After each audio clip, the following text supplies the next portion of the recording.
શત્રુંજય પર્વત એ એકમાત્ર પર્વત જ નથી, એ તો હજારો વર્ષોની શ્રદ્ધા, તપસ્યા અને ભક્તિનું જીવંત પ્રતીક છે.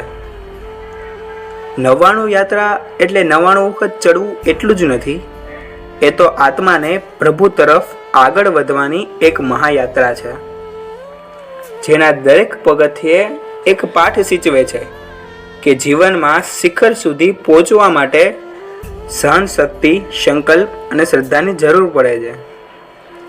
અને જ્યારે દરેક યાત્રિકો પરસેવાથી તળબોળ થઈ જાય અને જય આદિનાથ બોલે, ત્યારે તે અવાજ માત્ર પર્વતમાં જ નહીં પરંતુ પોતાના અંતરમાં પણ ગુંજી ઉઠે છે.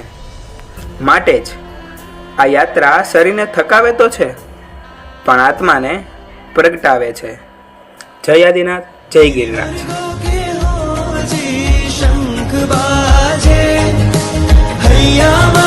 દાદા તારો રંગ રાજે ગાજે